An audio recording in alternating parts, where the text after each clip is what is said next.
Hola chicos, bienvenidos a esta nueva clase en la cual vamos a ver los teoremas fundamentales de un triángulo. El primer teorema que tenemos es la suma de los ángulos internos en un triángulo. Este es mi triángulo ABC, cuyos ángulos internos son alfa, beta y teta. ¿Qué dice este teorema? Que la suma de todos los ángulos internos de un triángulo, de cualquier triángulo, debe ser igual a 180 grados. Es decir, alfa más beta más teta debe ser igual a 180 grados. De este teorema se deriva este corolario de acá, que tiene que ver con el triángulo rectángulo, que ya sabemos, se le llama así porque tiene un ángulo recto. Este ángulo recto mide 90 grados. Si este ángulo mide 90 grados, para que sume 180 todos sus ángulos internos, entonces este ángulo y este ángulo deben de sumar también 90 grados. De tal manera que alfa más beta suman 90, más este 90, la suma de ángulos internos será 180, que cumple con este teorema. Quiere decir entonces que alfa más beta debe ser igual a 90 grados. Si alfa más beta vale 90 grados, quiere decir que alfa va a ser igual a 90 grados menos beta. Y si yo quiero hallar beta, beta va a ser igual 90 grados menos alfa. Ahora veamos el segundo teorema, el teorema del ángulo exterior. En primer lugar, para poder determinar cuál es el ángulo exterior, yo debo prolongar un lado. Prolongo un lado y el ángulo que se forme con el otro lado del triángulo, este es un ángulo exterior. ¿Y qué me dice este teorema? Que este ángulo exterior X va a ser igual a la suma de los otros dos ángulos. Que no sea el que está a su lado, ojo, no va a intervenir el ángulo que está a su lado, sino a los otros dos. X va a ser igual a alfa más beta. Ahora, veamos un corolario. Si yo tengo tres ángulos exteriores, recuerden que se forma al prolongar un lado del triángulo. Mira, prolongo este lado y se forma este ángulo exterior. Prolongo este lado y se forma este ángulo exterior. Prolongo aquí y se forma este ángulo exterior. Entonces, ¿cuántos ángulos exteriores tiene? Tiene tres ángulos exteriores. La suma de esos tres ángulos exteriores va a ser igual a 360 grados. Ahora veamos el tercer teorema. El tercer teorema es el teorema de la desigualdad. Mira, habíamos dicho que un triángulo se forma con tres puntos no colineales y teníamos que unir esos puntos. Tengo tres segmentos, mire, de diferentes tamaños y quiero formar un triángulo. ¿Cómo sé que teniendo tres segmentos puedo formar un triángulo?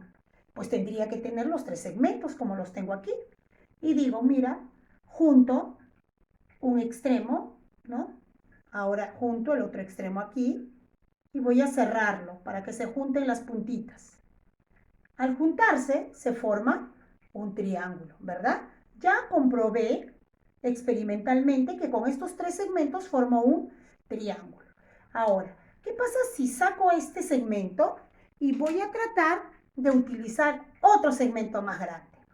Entonces, ahora también quiero saber si con estos tres segmentos formo un triángulo. Nuevamente voy a la parte experimental. A ver, junto un extremo, ¿no? Con otro extremo del segmento y el otro aquí. Y voy a tratar de juntar las puntitas.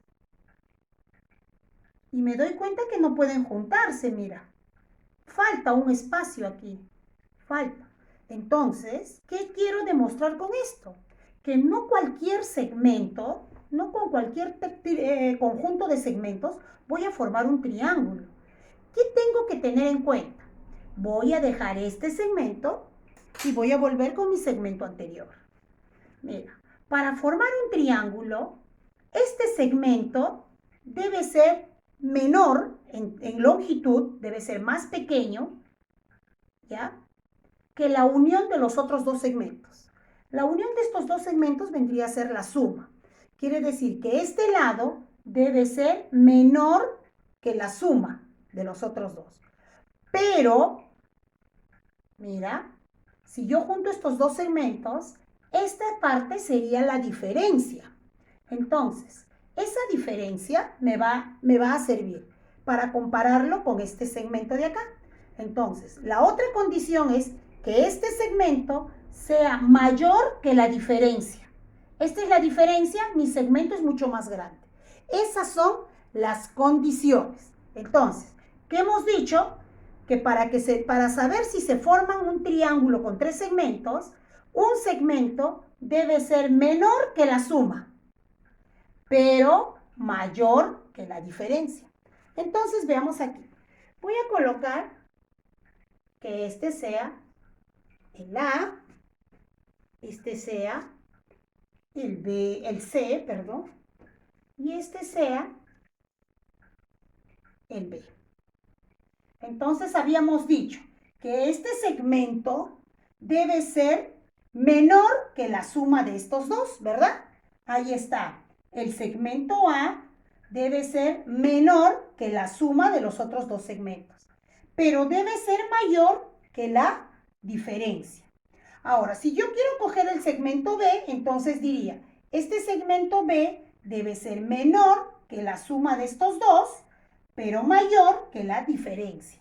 Si cojo el tercero, que es el lado C va a ser igual, va a ser menor que la suma de los otros dos segmentos, pero mayor que la diferencia de los mismos.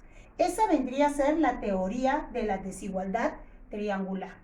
Ahora veamos el triángulo isósceles, el teorema del triángulo isósceles, que es el número 4. Si yo tengo un triángulo isósceles y le trazo su altura, mira, altura BH, que forma un ángulo recto, ¿qué va a suceder? Que esta altura BH va a dividir a la base en dos segmentos iguales. ¿Estamos? En dos segmentos iguales. Pero también va a dividir a este ángulo en dos angulitos iguales. Por lo tanto, ¿qué quiere decir? Que BH es altura, es la altura, pero también es la mediana. Recuerda que por teoría la mediana es aquel segmento que une un vértice con el punto medio. Entonces, BH también es mediana. Pero también es bisectriz porque divide al ángulo B en dos ángulos iguales. Entonces, también es bisectriz. Y también es la recta que divide a este lado en dos porciones iguales, pero de manera perpendicular. Y eso se llama mediatriz. Entonces, miren, mediatriz. Entonces, en un triángulo isósceles, BH viene a ser altura, mediana, bisectriz y mediatriz.